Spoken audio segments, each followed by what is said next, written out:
जमाना मैला नहीं होता, मोहम्मद के गुलामों का कफन मैला नहीं होता।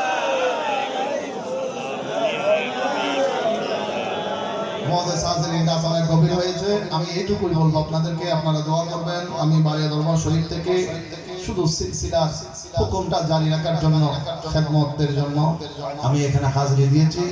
অসংখ্য দরবারের এখানে সাজ্জাদা নশীন পীর সাহেব হুজুর কিবলারা উপস্থিত আছেন এবং আরো হবেন। আল্লাহ পাক আজকের এই মজলিসকে কবুল করুন, আমিন।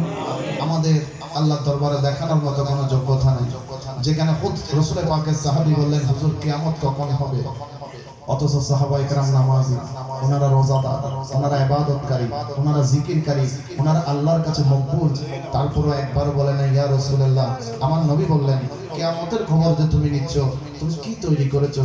যেমন সাহাবী বলেন না, আমি নামাজ তৈরি করেছি, রোজা তৈরি করেছি, হজ যাকাত তৈরি করেছি, জিকির তৈরি করেছি।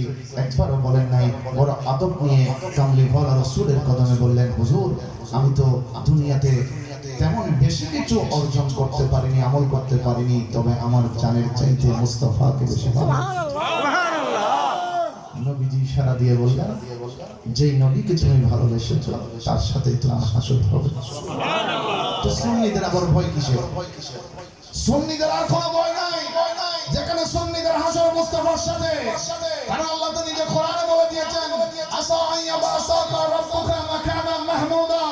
আজকে তো আমরা হুজুর থেকে স্টেজ করেছি, কিন্তু মাকামে মাহমুদের স্টেজ হাসরের ময়দানে আমার নবী মুস্তাফার জন্য হবে।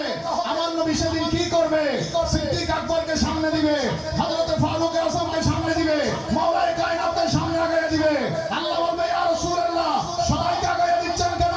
আমার নবী বলবে আল্লাহ একটা নূরের দেওয়াল তৈরি করছি, আমার সিদ্দিককে আপনাকে দিয়ে দিলাম, আমার ফারুককে আপনাকে দিয়ে দিলাম, আমার ওমরকে আপনাকে দিয়ে দিলাম, আমার আলীকে আপনাকে দিয়ে দিলাম, আমার গৌসুল আযমকে আপনাকে দিয়ে দিলাম, আমার সাউল্লাহ শাহকে আপনাকে দিয়ে দিলাম, শাহজি বাড়িকে আপনাকে দিয়ে দিলাম। আল্লাহ বলবে ইয়া রাসূলুল্লাহ, সবাইকে যদি আমাকে দিয়ে দেন, আপনি কি রেখেছেন? মদিনার মুস্তাফা হাত প্রসারিত করে বলবে আমি রাসূল আমার গুনাহগার উম্মতগুলোকে বুকের মধ্যে রেখে দিলাম। আল্লাহু আকবার, ইয়া রাসূলুল্লাহ।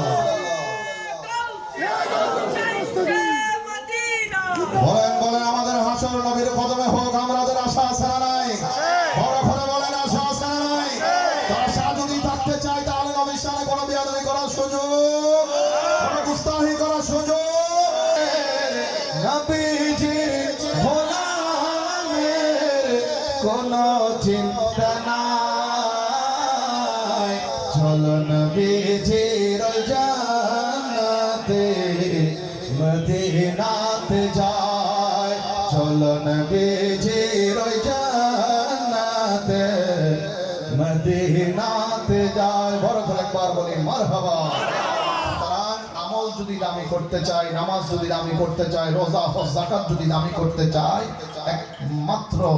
একমাত্র বিষয় যেটা খেয়াল রাখতে হবে সেটা হচ্ছে নবীর শানে কোনো বেয়াদবি নয়, নবীর শানে দান কোরবান করে দিতে হবে। সুবহানাল্লাহ। এটা করতে পারলে আল্লাহর দরবারে বড় দামি। মুআজ্জাজ হাজিরিন, আমি বাড়িয়া দরবার শরীফ থেকে সৈয়দ মোহাম্মদ সাইদুল ওয়ালি, এখানে যারা মুরব্বী আছেন আপনাদের ছেলের মতো, যারা যুবক ভাই আছেন আপনাদের ভাই এবং বন্ধুর মতো, সকলের কাছে দোয়া চাচ্ছি আল্লাহ পাক যেন সুন্নিয়তের ময়দানে নিরহংকার নিরলসভাবে সুস্থতার সহিত খেদমতটুকু করে দেওয়ার তৌফিক দান করেন, আমিন। মোহাম্মদের একটা পরিচয় দিব।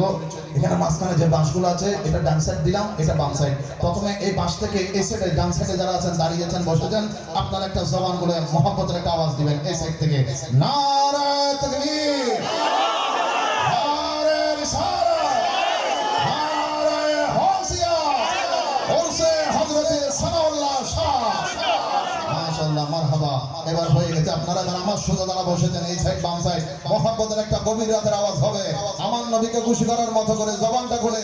এই দিকে যারা বসেছেন তারা নারে তাকবীর, নারে রিসালাত, নারে হৌসিয়া, মাশাআল্লাহ এখন মেম্বারটা থাকবে যে দিয়া দিই মাশাআল্লাহ আল্লাহ রহমত করুক আমিন বড় করে হো আমিন আশেপাশে আমার সন্তান থাকি 80 মাইল স্পিডে লেস তুলি দেখি উদে আওয়াজ শুনি না বড় করে হো না ঠিক না বেঠিক আওয়াজ ঈশা সদা এই যে সানাউল্লাহ শাহ রহমাতুল্লাহ দরবার থেকে এতগুলি নবী প্রেমিকরা নবীর আশিকরা গভীর রাতের আওয়াজটা দিলে নবীকে ডাক দিলে সোনার মদিনার দয়াল নবী আমাদের আওয়াজ শুনে না শুনে কি শুনে না শোনার ক্ষমতা কে দিয়েছে জবান করে বলেন কে দিয়েছে এবার তাহলে সবাই মিলে দুই হাত তুলে নারে তাকবীর নারে রিসালাত নারে হাসিয়া জশ্ন ঈদ মিলাদুন নবী উরসে সানাউল্লাহ শাহ বড় করে বলেন মারহাবা আমার মনের